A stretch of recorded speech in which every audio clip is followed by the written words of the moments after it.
Hello everyone, welcome to Naira study hub. आप सब कैसे हैं? आई होप कि आप सभी बहुत अच्छे होंगे और अपनी स्टडी को भी बहुत ही अच्छे से कर रहे होंगे।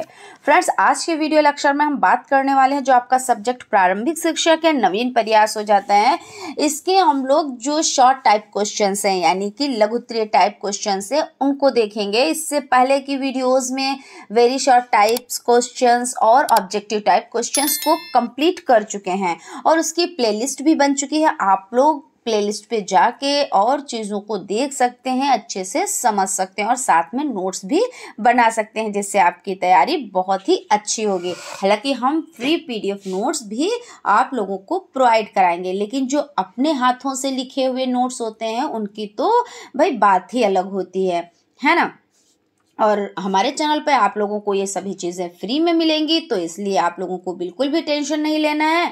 और रहा सवाल कि आप लोगों का सिलेबस कंप्लीट हो पाएगा कि नहीं, तो बिल्कुल आप लोगों का सिलेबस भी कंप्लीट होगा, चीज़ें भी कंप्लीट होंगी, इंपॉर्टेंट चीज़ें भी आप लोगों को मिलेंगी, हर एक चीज़ मिलेगी। ठीक है, तो फ्रेंड्स चलते हैं हम लोग क्वेश्चन की तरफ। और इससे पहले अगर अभी तक आप लोगों ने भाई चैनल को सब्सक्राइब नहीं किया है तो सब्सक्राइब कर लें और बेल आइकन को भी ज़रूर प्रेस कर लें, क्योंकि सब्सक्राइब करेंगे तभी तो आपके पास नोटिफिकेशन पहुंचेगा और जब नोटिफिकेशन पहुंचेगा तभी आप क्लास को अटेंड कर पाएंगे। ठीक है ना। तो अपना रजिस्टर ज़रूर लेकर बैठा करें, जो चीज़ें नोट करने वाली हों उनको नोट ज़रूर किया करें और रिवीजन भी ज़रूर किया करें। जैसा कि हमने आपको बताया, पहले क्लास में भी हम आप लोगों को बता चुके हैं कि कम से कम आप वीक में एक बार ज़रूर रिवीजन करें। जितने नोट्स आप बनाएं फिर उनका एक दिन ऐसा रख लें जैसे संडे है, ठीक है ना, तो उस दिन आप जितने भी नोट्स आपने उसको तैयार किया उसका रिवीजन करें। ये ना सोचे अरे ये तो अब हमको आता है, ये तो आता है, लेकिन जो आता है उसी में सबसे ज़्यादा गड़बड़ हो जाता है। तो इसलिए आप लोग एक वीकली रिवीजन ज़रूर करें। कुछ रिवीजन ऐसे होते हैं जो रोज़ करने होते हैं, तो पढ़ाई आप लोग ऐसे करें। ठीक है, तो आज आप लोगों के लघुत्तरीय टाइप क्वेश्चंस है, तो चलिए हम लोग क्वेश्चंस को देख लेते हैं। सबसे पहला क्वेश्चन है, भारतीय संविधान के अनुच्छेद 51 का के बारे में आप क्या जानते हैं? तो इसके बारे में भाई आप क्या जानते हैं, इसमें क्या बताया गया है कि अनुच्छेद 45 में बालकों के लिए निःशुल्क एवं अनिवार्य शिक्षा का उपबंध है। इसमें क्या है, जो अनुच्छेद 51 का है इसमें क्या है, जो बच्चे 6 से 14 वर्ष तक के हैं उनको अनिवार्य और निःशुल्क सुविधा प्रदान की जाए, प्लस क्या किया जाए, हर एक वो चीज़ उनको मुहैया कराई जाए जिन चीज़ों की उनको ज़रूरत है। जैसे भोजन हो जाता है, इसके वजह से कुछ बच्चे क्या होते हैं भाई, पहले ऐसा था बच्चे नहीं आ पाते थे क्योंकि उनको अपना क्या आर्थिक स्थिति बिगड़ी थी, तो उनको जाना पड़ता था, भोजन को मुहैया कराना पड़ता था, ये सभी चीज़ें। खैर, तो अब तो इन सब चीज़ों से छुटकारा मिल गया, तो भोजन भी बच्चों को मिलता है, प्लस क्या मिलता है, यूनिफॉर्म भी मिलता है, प्लस कापी किताबें भी मिलती हैं, प्लस हर एक चीज़ के मतलब छोटी छोटी जो चीज़ें हैं हर एक चीज़ का पैसा भी मिलता है, चीज़ें भी मिलती हैं। और स्कूल में क्या है, और स्कूल में मिलता है उन्हें खेल का सामान। और क्या मिलता है, तो भोजन के साथ साथ उनको पौष्टिक यानी पौष्टिक आहार तो है ही है भोजन, उसके बावजूद मिल्क भी मिलता है, प्लस फ्रूट्स भी मिलते हैं, तो ये सभी चीज़ें हो जाती हैं। तो इसमें क्या है कि जो आपका अनुच्छेद 51 का है, इसमें अनुच्छेद 45 में बालकों के लिए निःशुल्क और अनिवार्य शिक्षा का उपबंध है। शिक्षा को अधिकार के रूप में स्वीकार करने के साथ ही साथ संविधान में मूल कर्तव्य अनुच्छेद 51 का में 11वें कर्तव्य के रूप में, अगर आपसे पूछ लिया जाए कि कौन से कर्तव्य में, तो 11वें कर्तव्य के रूप में इसमें निम्नांकित को जोड़ा गया, यानी 11वें कर्तव्य के रूप में इसमें क्या किया गया, जोड़ दिया गया। अनुच्छेद 51 का में अनुच्छेद 45 को जोड़ दिया गया है ना, उसमें निम्नांकित को जोड़ा गया। माता पिता या अभिभावक 6 से 14 वर्ष के बच्चे अथवा बाल्य जैसी भी स्थिति हो की शिक्षा में अवसरों को प्रदान करेगा। यानी कि जो माता पिता हैं, जो गार्जियंस हैं, तो वो क्या करें, बच्चों को स्कूल भेजें और ये उनका कर्तव्य है। ठीक है, तो क्वेश्चन देखिए किसी तरह से घुमा फिरा के पूछ लेते हैं कि अनुच्छेद 51 यानी अनुच्छेद 51 क्या है, इसके बारे में आप क्या जानते हैं, या अनुच्छेद 45 क्या है, इसके बारे में आप क्या जानते हैं, या अनुच्छेद 21 या आपका 21 का क्या है, इसके बारे में क्या जानते हैं। तो यानी क्वेश्चन घुमा के पूछ लिया जाए, लेकिन आपको सभी के बारे में पता है, तो आप क्या करेंगे, इसको अच्छे से कर पाएंगे। क्योंकि क्या है, चीज़ें अगर आपको अच्छे से आ रही हैं तो आपका वेरी शॉर्ट हो जाए, शॉर्ट हो या ऑब्जेक्टिव टाइप हो, क्वेश्चन आप कुछ भी हो कर ले जाएंगे, है ना। मेन मोटिव हमारा क्या है, मेन एम क्या है कि चीज़ों को समझना, और एग्ज़ाम हॉल में ये नहीं कि हमको चिड़ियों की आवाज़ें सुननी है, हमको क्या करना है, अपने पे फोकस करना है, अपने लिखने पे फोकस करना है ना, और समझ के, तो ये चीज़ हो जाती है। तो इस प्रकार बालकों के शिक्षा की व्यवस्था करना शासन के साथ साथ माता पिता या अभिभावक का भी दायित्व हो जाता है भाई, बिल्कुल। क्योंकि देखिए अगर भाई क्या है, योजनाएं चल रही हैं भाई, ठीक है भाई, योजनाएं तो चल रही हैं, लेकिन अगर घर के गार्जियंस ही, जो माता पिता हैं, वही राजी नहीं हो रहे हैं, तो क्या आप बच्चे को दाखिला दिला पाएंगे? नहीं दिला पाएंगे, चाहे कितनी भी आप योजनाएं चला लें, लेकिन उसमें सहयोग सभी का होना चाहिए। जैसे भाई गार्जियंस का भी सहयोग होना चाहिए, प्लस योजनाएं भी होनी चाहिए, प्लस उन पे वर्क भी होना चाहिए, तो सभी चीज़ें ज़रूरी हो जाती हैं। तो यही सब चीज़ें आपको इसमें लिखना है। आप आई होप आप लोग अच्छे से समझ गए हैं, और अगर इस तरह से क्वेश्चन पूछ लिया जाता है तो आप लोग इसको कर ले जाएंगे।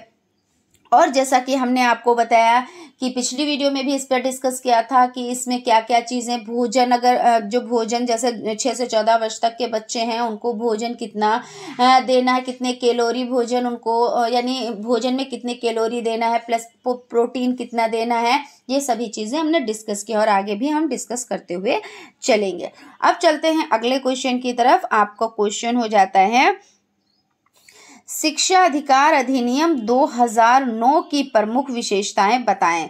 या आपका क्वेश्चन हो जाता है, निःशुल्क एवं अनिवार्य बाल शिक्षा अधिकार अधिनियम 9 की प्रमुख बातों का वर्णन करें।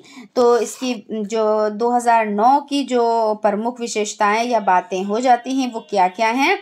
तो निःशुल्क और अनिवार्य बाल शिक्षा का अधिकार, RTE कानून 2009 का पारित होना भारत के बच्चों के लिए ऐतिहासिक क्षण है। वर्तमान समय में भारत में 6 से 14 वर्ष तक की आयु के ऐसे लगभग 90 लाख बच्चे हैं। कितने बच्चे हैं? तो 90 लाख बच्चे हो जाते हैं जो विद्यालय नहीं जाते हैं। बताइए, एक बहुत बड़ी संख्या है जो विद्यालय नहीं जाती थी। 90 लाख बच्चे बहुत होते हैं, है ना। और यद्यपि संविधान के नीति निर्देशक तत्व के अंतर्गत अनुच्छेद 45 में 6 से 14 वर्ष तक की आयु के सभी बच्चों के लिए निःशुल्क तथा प्राथमिक शिक्षा का प्रावधान था, लेकिन संविधान के अनुच्छेद 21 में, देखिए पहले संविधान 21 आया, लेकिन जैसे ये ए जुड़ा होता है, का जुड़ा होता है, यानी उसमें फिर से उसमें कुछ चीजें जोड़ी जाती हैं, इसलिए ये क्या हो जाता है, जैसे 21 संविधान था, उसके बाद इसमें का और जोड़ दिया गया, तो 21 का जोड़कर, यानी का जोड़कर 21 में संविधान के 86वें संविधान के अंतर्गत निःशुल्क एवं अनिवार्य शिक्षा को बच्चों का मौलिक अधिकार बना दिया गया। मौलिक अधिकार यानी बच्चों का ये मूल अधिकार है, बच्चों को ये मिलना चाहिए। क्यों? क्योंकि एक बहुत बड़ी संख्या जो थी बच्चों की, वो विद्यालय नहीं आ रही थी, वो बच्चे अशिक्षित थे, प्रॉब्लम्स बहुत सारी थी। क्योंकि क्या हुआ, संगोष्ठियां हुई, सेमेस्टर यानी संगोष्ठियां हुई, उसमें क्या चीजें हुई कि पता लगाया गया कि कैसे क्या है, क्यों इतने बच्चे विद्यालय नहीं आ रहे, क्योंकि एक बहुत बड़ी संख्या जो थी बच्चों की वो विद्यालय नहीं आ रही थी। तो सभी पे विचार विमर्श किया गया। विचार विमर्श करने के बाद जो उसका निष्कर्ष निकला कि अगर हम इस तरह से करते हैं, निःशुल्क और अनिवार्य शिक्षा हम देते हैं बच्चों को, और एक एज, कहते हैं ना सार्वभौमिक शिक्षा, सार्वभौमिक मतलब होता है सभी को, तो एक एज को मद्देनजर रखते हुए, यानी 6 से 14 वर्ष तक की उम्र को मद्देनजर रखते हुए सार्वभौमिक शिक्षा का प्रावधान रखा गया। और इसमें कहा गया कि सभी बच्चों को निःशुल्क और अनिवार्य शिक्षा उपलब्ध कराना है। पहले क्या था कि नहीं लोग भेजते थे, लेकिन फिर क्या हुआ भाई, अनाज मिलने लगा 3 किलो, जिसकी 80% तक क्या थी, उपस्थिति थी। सभी बच्चों को इसलिए नहीं दिया जाता था कि अगर हम सभी बच्चों को देने लगे तो बच्चे तो कहेंगे हम विद्यालय जाएं या ना जाएं, हमको क्या होगा, हमको तो भोजन मिलेगा ही मिलेगा। लेकिन जब 80% की बात आई तब क्या हुआ, तब सभी बच्चे स्कूल की तरफ रुख कर गए और बच्चे जाने लगे। भाई लालच ही समझो, लेकिन बच्चों ने रुख तो किया। उसके बाद पका भोजन मिलने लगा। पका भोजन 1 सितंबर 2004 से मिलने लगा, तो बच्चों ने और रुख किया उधर कि हम जाएंगे। भाई भोजन बहुत बड़ी चीज होती है, भोजन के लिए ही लोग क्या से क्या कर डालते हैं। बच्चों की आर्थिक स्थिति बिगड़ी हुई है, जो परिवार ऐसे हैं तो उनको 2 वक्त का भोजन भी अच्छे से नहीं मिल रहा था, है ना। तो बच्चों ने स्कूल की तरफ रुख किया, उनके गार्जियंस ने भी साथ दिया, तो ये सब चीजें हो जाती हैं। ठीक है, तो क्या हुआ, तो इतनी बड़ी जो संख्या थी जो स्कूल नहीं जा रही थी, स्कूल की तरफ रुख उनका नहीं था, तो उनका रुख स्कूल की तरफ हुआ। ठीक है, इसमें आपका हो जाता है, इस अधिकार को कानूनी रूप प्रदान करने के लिए 4 अगस्त 2009 को निःशुल्क एवं अनिवार्य शिक्षा का अधिकार अधिनियम सन 2009 पारित कर दिया गया। यानी 2009, और आपको डेट भी याद रखनी है, 4 अगस्त। तो 4 अगस्त 2009 को निःशुल्क, यानी कोई भी शुल्क नहीं लेना है बच्चों से, शुल्क के रूप में 1 रुपया भी नहीं लेना है, और उनका एडमिशन भी जरूर से जरूर करना है। क्योंकि कभी कभी ये चीजें देखने में आ जाती हैं कि बच्चों से फीस कहते हैं कि हाँ इतना जमा करना है, लेकिन ऐसा कुछ भी नहीं है। किसी का होता है एडमिशन नहीं होता है, कहते हैं कि हम जब तक आपके जन्म प्रमाण पत्र नहीं होगा तब तक क्या होगा, एडमिशन हम नहीं करेंगे। लेकिन अगर जहाँ पे ऐसी कोई प्रक्रिया चल रही हो तो आपको क्या करना है, उसके लिए एक्शन लेना है ना। क्योंकि एक्शन इसलिए लेना, हालांकि ऐसा कुछ है नहीं, अनिवार्य एवं निःशुल्क शिक्षा है, एडमिशन होना है, और सभी बच्चों को, यानी जो 6 से 14 वर्ष तक के बच्चे हैं सभी को क्या करना है, उनको शिक्षा मुफ्त में देनी है और अनिवार्य देनी है। ठीक है, तो यहाँ तक आप लोगों का क्लियर हो गया होगा। आई होप आप लोगों को चीजें अच्छे से समझ में आ रही होंगी। ठीक है, उसके बाद आपको हो जाता है निःशुल्क और अनिवार्य बाल शिक्षा अधिकार अधिनियम। 6 से 14 वर्ष की आयु के हर एक बच्चे को निःशुल्क और अनिवार्य शिक्षा प्रदान करने के लिए केंद्र और राज्य सरकारों के दायित्व को निर्धारित करता है। यानी इसमें केंद्र सरकार का भी है और राज्य सरकार का भी, क्योंकि जो समवर्ती सूची का मतलब क्या हो जाता है, शिक्षा को समवर्ती सूची में रखने का उद्देश्य शिक्षा से संबंधित निर्णय राज्य सरकार और केंद्र सरकार दोनों अपनी जरूरत के अनुसार ले सकते हैं। तो ये आपका हो जाता है। ठीक है, इस अधिनियम में 7 अध्याय और 38 खंड है। अगर आपसे पूछ लिया जाए, जैसे अगर ऑब्जेक्टिव टाइप क्वेश्चन बन जाता है कि इसमें कितने अध्याय हैं, तो अध्याय भाई 7 हो जाते हैं, खंड कितने हैं, तो खंड 38 हो जाते हैं। तो इस तरह से आप लोग चीजों को याद रखिएगा। ठीक है, चलते हैं भाई अगले क्वेश्चन की तरफ। और एक चीज हमने आपको बताई थी कि कुछ जो आप लोगों की फुल फॉर्म्स हो जाती हैं उसको हम लोग जरूर कंटिन्यू करते हुए चलेंगे। तो जैसे कुछ फुल फॉर्म्स हमने कल कंप्लीट की थी, जैसे आपका एनसीईआरटी हो जाता है। ठीक है, एनसीईआरटी हो जाता है, और उसके बाद एससीईआरटी हो जाता है, और उसके बाद डाइट हो जाता है। तो इन पर हम लोगों ने डिस्कस कर लिया था। आज फिर से थोड़ा सा इसको नया कर लेते हैं, ताज़ा कर लेते हैं, जिससे आप लोगों की समझ में अच्छे से आए। तो एनसीईआरटी का मतलब होता है national council of education research and training, और इसकी स्थापना कब हुई, तो 1961 में और 1 सितंबर को। ठीक है, उसके बाद आपका एससीईआरटी हो जाता है। तो आपका स्टेट, यानी एससीईआरटी वो स्टेट लेवल पर है और एनसीईआरटी आपका किस पे है, तो नेशनल लेवल पर है। तो बस इतना इसमें फर्क है, आप लोग इसमें कंफ्यूज मत होइएगा। तो state council of educational research and training, तो इसकी स्थापना 27 मई 1988 हो जाता है। ठीक है, उसके बाद डाइट हो जाता है तो district institution of education and training. तो इसकी स्थापना कब हुई? तो इसकी स्थापना की अगर बात की जाए तो 1987 में, और अनुशंसा यानी सिफारिश किसकी? तो 1986 की सिफारिश पर।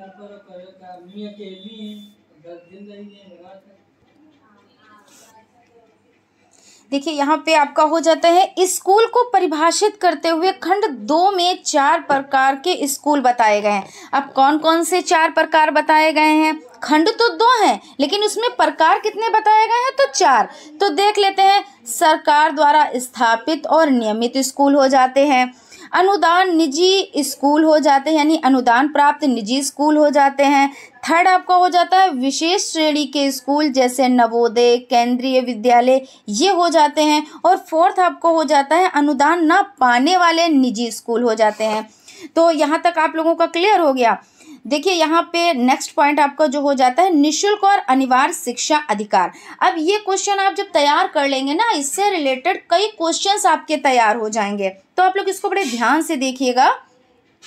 हालांकि हम लोग objective type, very short type questions में हम लोग डिटेल कर चुके हैं, इसके बारे में डिस्कस कर चुके हैं, लेकिन अब आप लोगों के जो ये आपके यानी शॉर्ट टाइप हो जाते हैं तो इसमें भी आप लोग देखिएगा, इसको समझिएगा। अनुदान न पाने वाले निजी स्कूल यानी 6 से 14 वर्ष की आयु के हर बच्चे को अपने पड़ोस के स्कूल में निःशुल्क और अनिवार्य प्रारंभिक शिक्षा को पूरा होने तक प्राप्त करने का अधिकार होगा। यानी क्या कहा जा रहा है कि जो 6 से 14 वर्ष तक की आयु के बच्चे हैं उनको क्या करना है कि जो पड़ोस के स्कूल हैं, तो यानी बहुत कम दूरी पे स्कूल रखे गए हैं। क्यों? क्योंकि 1 किलोमीटर दूरी पर प्राथमिक विद्यालय रखे गए हैं, है ना, 1.5 किलोमीटर की दूरी पर उच्च प्राथमिक रखे गए हैं। तो यानी ये चीज़ें जो पड़ोस के विद्यालय है वहाँ पर क्या है, अनिवार्य प्रारंभिक शिक्षा को पूरा होने तक प्राप्त करने का अधिकार होगा। और अपनी प्रारंभिक शिक्षा को पाने और पूरा करने में किसी बच्चे को किसी तरह का शुल्क या खर्चा देने की ज़रूरत नहीं है। वही चीज़ जो अभी हम लोग डिस्कस कर चुके हैं कि 1 रुपया भी खर्च नहीं होगा। अगर कहीं पे कोई मांग है, डिमांड है कि एडमिशन करेंगे तो इतना पैसा लेंगे, तो आपको ये चीज़ें दिखा देनी है कि कहीं पर भी कोई भी पैसा नहीं देना है, ये निःशुल्क है और ये हमारा अधिकार है। निःशुल्क और अनिवार्य शिक्षा है 6 से 14 वर्ष तक के बच्चों के लिए, तो ये हमारा क्या है, ये हमारा है अधिकार। ठीक है।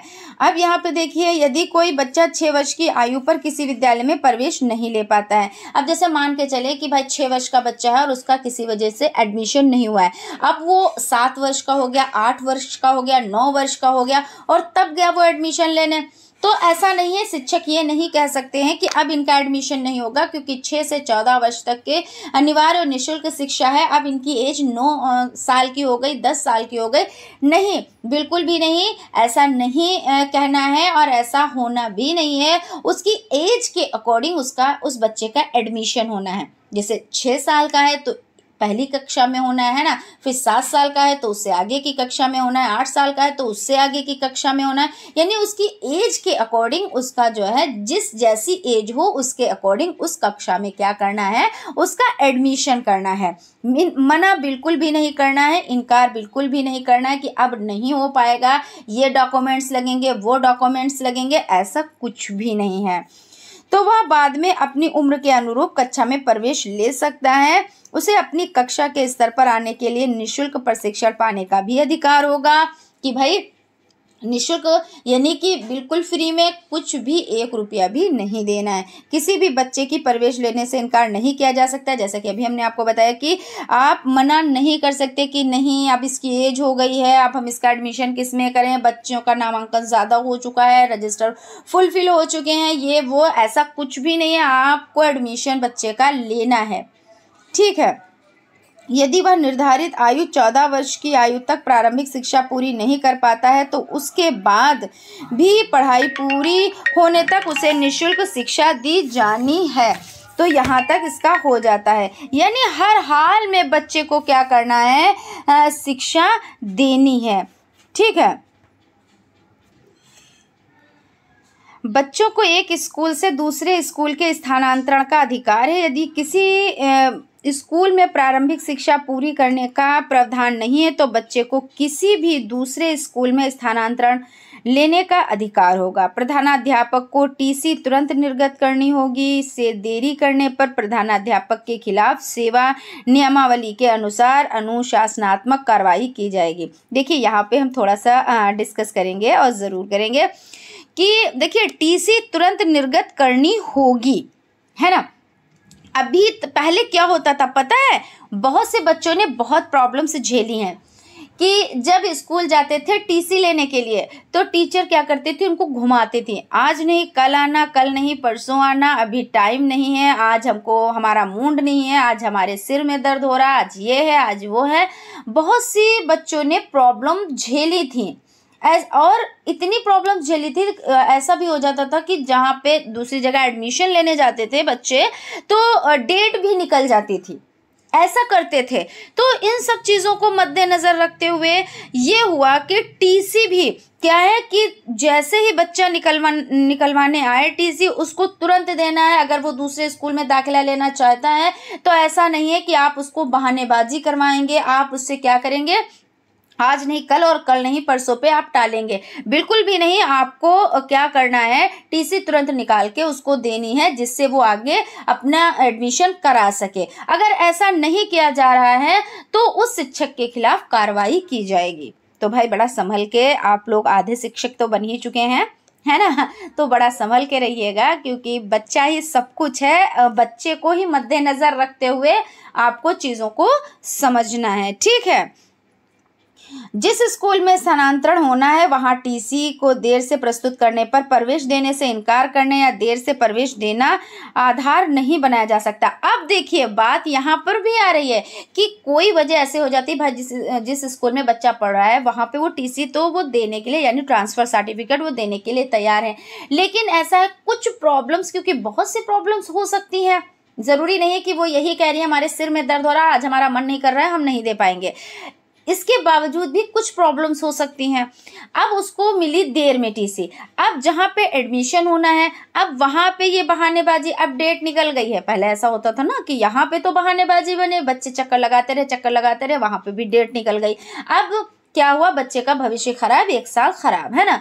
तो अब ऐसा कुछ नहीं है, अगर यहाँ पे थोड़ी सी लेट लतीफ़ी किसी वजह से हो गई, अगर अच्छे कारणों से हुई है तो, वरना तो कार्रवाई होगी। और दूसरी जगह जब जहाँ पे एडमिशन लेना है वहाँ पे भी अगर कहा गया नहीं तुम टीसी लेट लेकर आए हो, अब तुम्हारा एडमिशन नहीं हो पाएगा, ये है वो है, तो फिर क्या होगा, उनके खिलाफ भी क्या होगी, कार्रवाई होगी। ठीक है, यहाँ तक आप लोगों का क्लियर हो गया। अब आप लोग अच्छे से लिख लेंगे ना।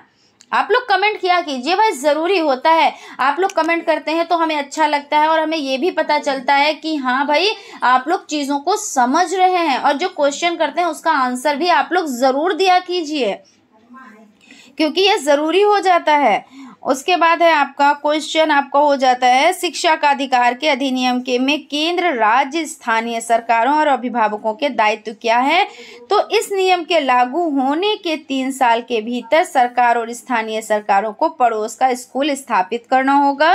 केंद्र सरकार और राज्य सरकार दोनों के साथ साथ जिम्मेदारी है कि वे इस अधिनियम के प्रावधानों के क्रियान्वयन के लिए धन का प्रावधान करें और केंद्र सरकार राज्य सरकार के साथ परामर्श कर खर्च का निश्चित प्रतिशत राज्य सरकार को सहायता अनुदान के तहत प्रदान करेगी।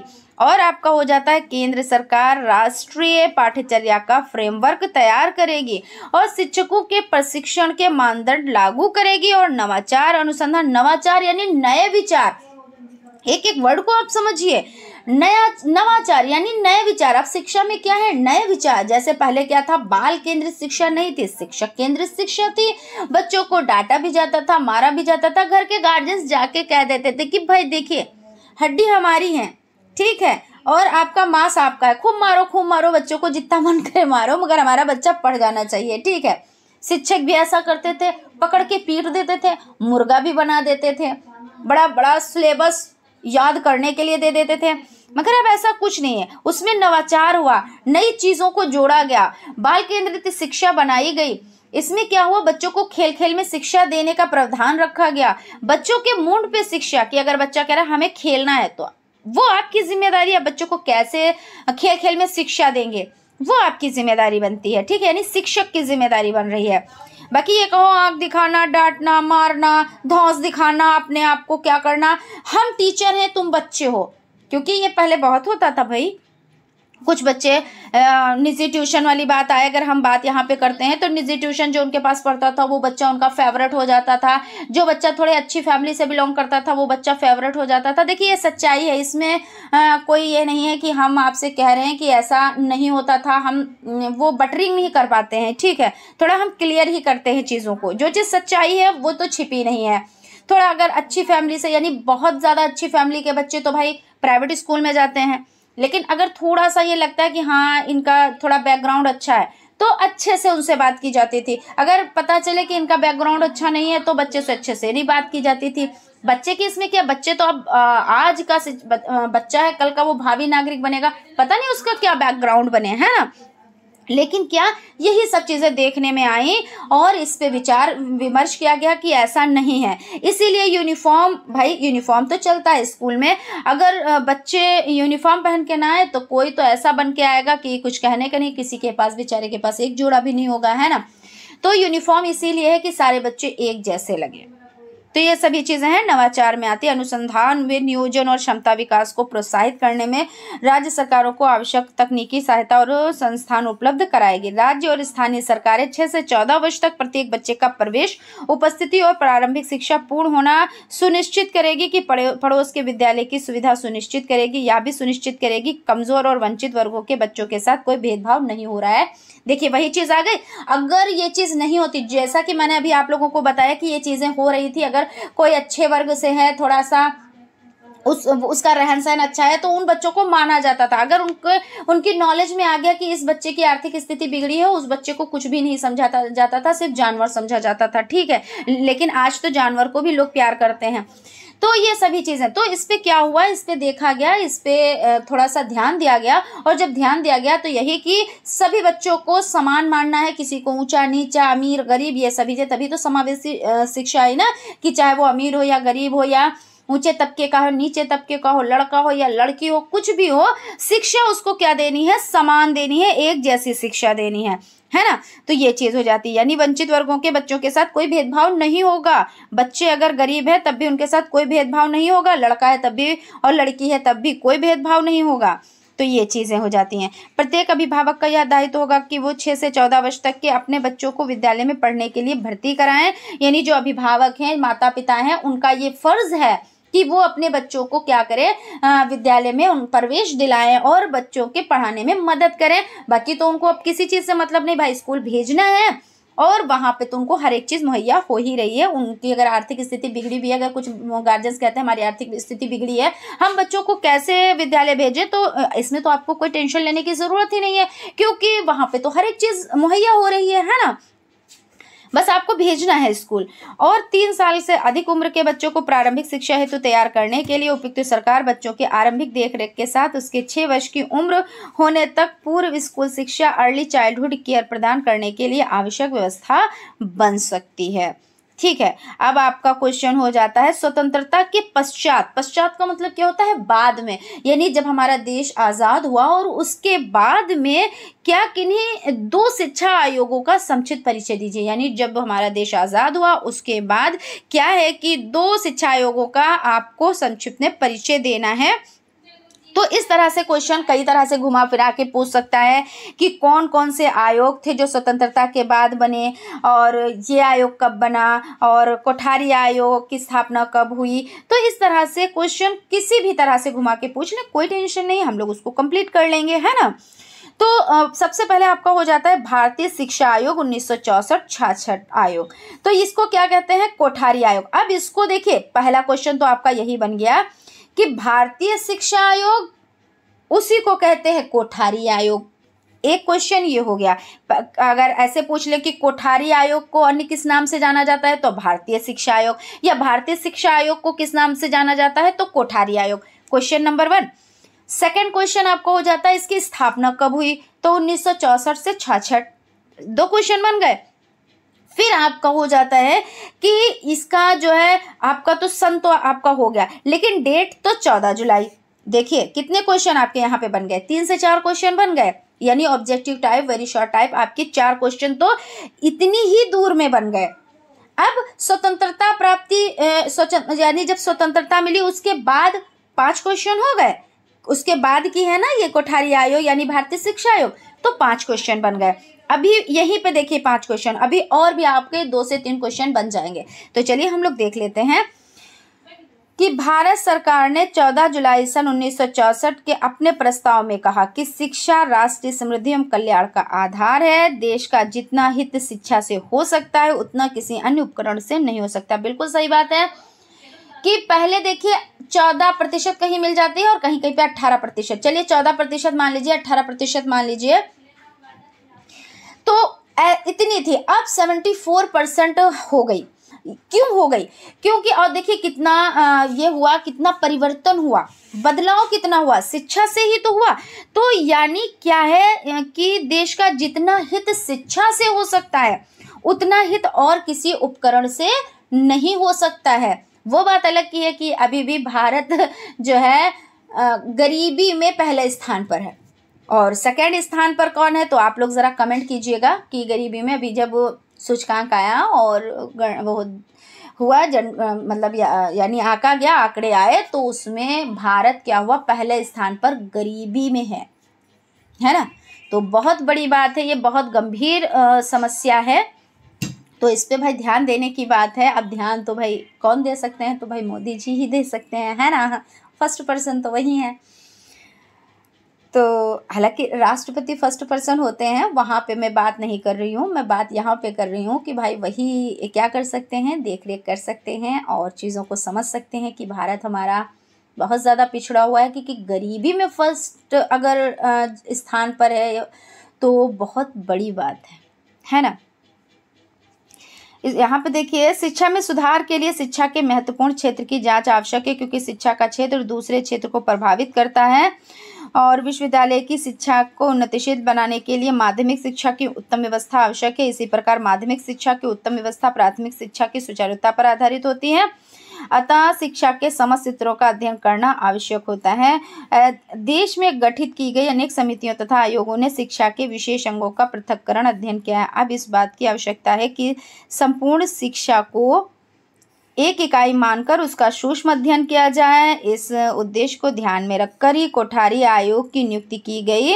इस आयोग के अध्यक्ष ही विश्वविद्यालय अनुदान आयोग के अध्यक्ष भी थे, इसलिए इसे कोठारी आयोग भी कहा गया है। और इस आयोग की रिपोर्ट 29 जून 1966 को सरकार के समक्ष प्रस्तुत की गई। देखिए 6 से 7 क्वेश्चन आपके तैयार हो गए। इस आयोग को प्राथमिक माध्यमिक विश्वविद्यालय प्रौद्योगिकी में कमियां ज्ञात करने तथा ऐसे सुझाव देने के लिए आदेशित किया गया था जिससे हमारी शिक्षा व्यवस्था को अपने सभी स्तरों पर उन्नति करने में सहायता प्राप्त हो सके। अब यहाँ पे हम लोग देख लेते हैं प्रोफेसर यशपाल समिति। तो आपसे देखिए क्वेश्चन क्या पूछा गया है, क्वेश्चन पूछा गया स्वतंत्रता के पश्चात के 2 आयोग। तो एक आयोग हो जाता है कोठारी आयोग जिसे भारतीय शिक्षा आयोग कहते हैं 1964-66।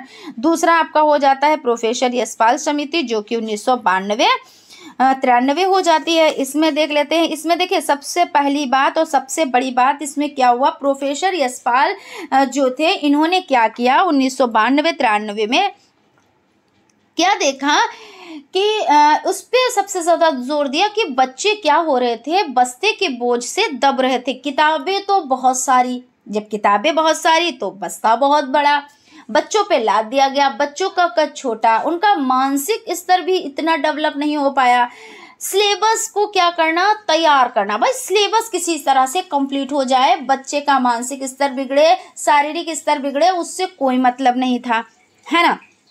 तो इन्होंने क्या कहा कि ऐसा नहीं होना चाहिए, सिलेबस कंप्लीट नहीं भी हो रहा है कोई बात नहीं, बच्चे ने सीखा कितना है इस चीज़ पे ध्यान देना चाहिए। ऐसा नहीं है कि बच्चा सीखे कुछ भी नहीं है और बड़े बड़े पोथी पत्रे क्या हो, बच्चे उसको लिख कर और अपने पास इकट्ठा कर ले। सिर्फ लिख कर अगर आप चीज़ों को सीख रहे हैं, जैसे भाई आपके पास कितना बहुत ज़्यादा कलेक्शन होगा, लेकिन अगर आप उसको सीख नहीं पा रहे हैं, जैसे हम आपको यशपाल समिति पढ़ा रहे हैं, अगर हम आपसे पूछे एक वर्ड में आप छोटा सा बहुत छोटी सी परिभाषा दीजिए यशपाल समिति की, तो आप कहेंगे शिक्षा बिना बोझ के, हो गया ना। अब अगर हम इसको आपको ये चीज़ ना बताएं, आप कुछ भी बताते चले जाएं, लेकिन वो चीज़ ना बताएं कि शिक्षा बिना बोझ के इसमें बताया गया है। ठीक है, तो सिर्फ रटन पद्धति पे या किताबों को इकट्ठा करने से कुछ नहीं होता है, चीज़ों को समझने से होता है। तो यशपाल समिति ने इसी पर ध्यान दिया कि यानी बस्ते का जो बोझ है उसको कम करना है, और बच्चे जो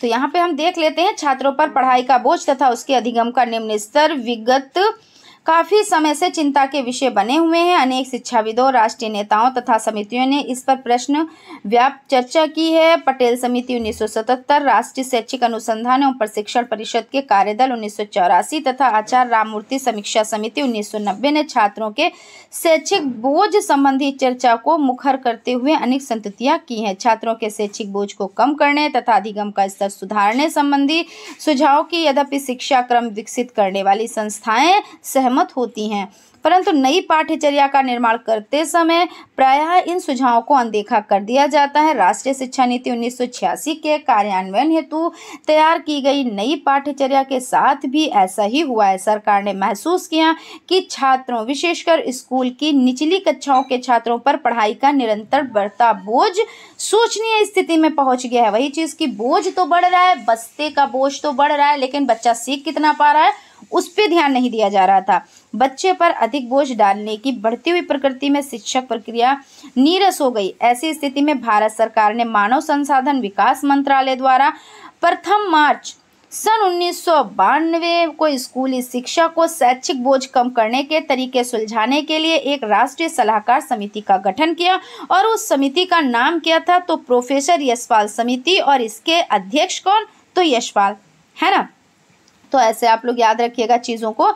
जीवन पर्यंत अध्याय तथा कौशल विकसित करने की क्षमता और निर्माण सहित अधिगम की गुणवत्ता में सुधार करते हुए सभी स्तरों के स्कूली छात्रों, विशेषकर छोटे बच्चों पर पढ़ाई के बोझ को कम करने के उपायों के बारे में सलाह देना। यानी जो छोटे बच्चे हैं उनके जो पढ़ाई का जो बोझ था उसको कम करने पर बल दिया गया। और कब दिया गया, तो 1992-93 में किसने दिया, तो यशपाल ने दिया। यशपाल समिति उसका नाम रखा गया। तो इस तरह से आप लोग याद रखिएगा। नेक्स्ट क्वेश्चन आपका हो जाता है,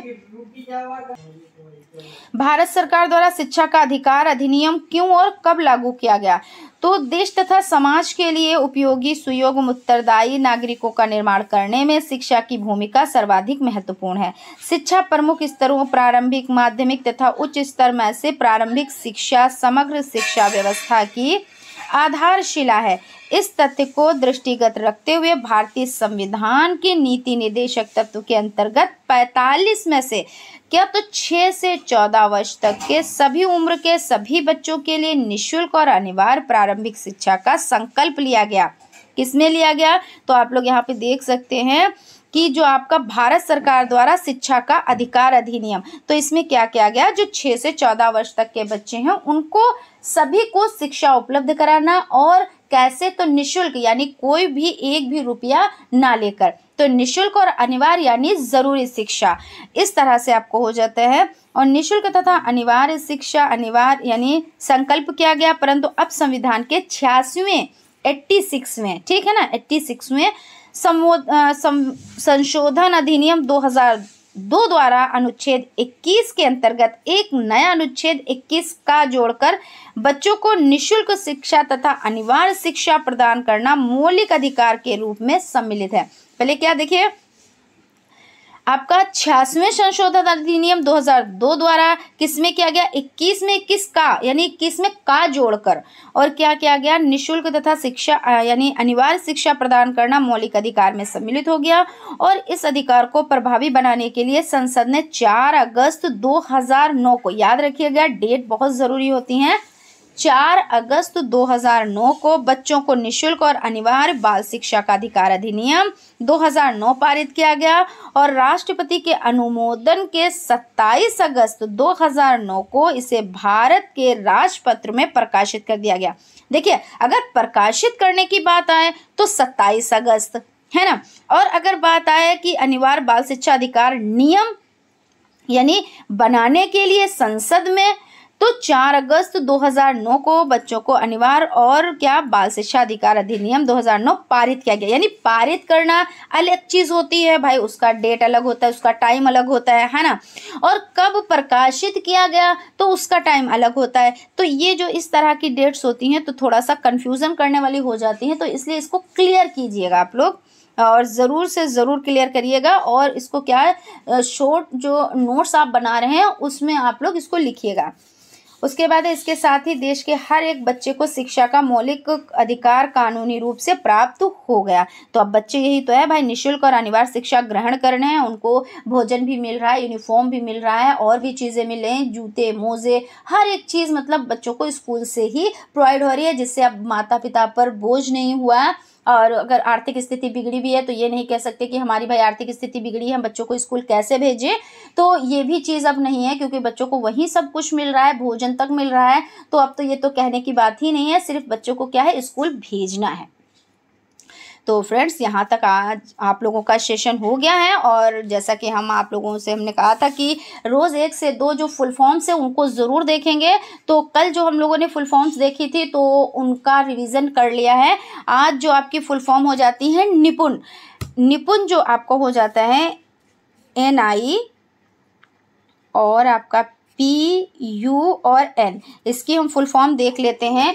तो national institute for proficiency in reading with understanding and numeracy, ठीक है ना। तो ये इसकी फुल फॉर्म हो जाती है और आपकी एक परख हो जाता है। चलिए ज़्यादा 2 बड़ी बड़ी फुल फॉर्म नहीं देते हैं, एक ये आपका थोड़ा सा लॉन्ग हो जाता है भाई, national initiative for proficiency in reading with understanding and numeracy, निपुण की फुल फॉर्म हो जाती है।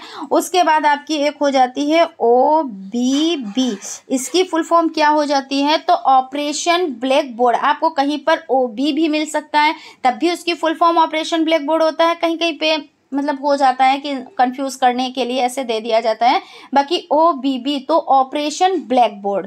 तो ये आप लोग इसको क्या करिए, नोट डाउन करिए, और ये इम्पॉर्टेंट है, इससे आपके 1 से 2 नंबर आपके पक्के हो जाते हैं। अगर थोड़ी सी हम फुल फॉर्म्स उनको देख लेते हैं, उनको सनवाइज देख लेते हैं, तो अगर 1 से 2 नंबर आपके पक्के हो रहे हैं तो भाई बहुत बड़ी बात है ना। तो फ्रेंड्स आज यहीं तक। और सेशन कैसा लगा, आई होप अच्छा ही लगा होगा। अगर सेशन अच्छा लगा है तो लाइक ज़रूर कीजिएगा। अगर अभी तक आप लोगों ने चैनल को सब्सक्राइब नहीं किया है तो प्लीज़ सब्सक्राइब कर लीजिएगा, बेल आइकन को प्रेस कर लीजिएगा और शेयर भी ज़रूर कीजिएगा। तो मिलते हैं अगले क्लास में। Thank you.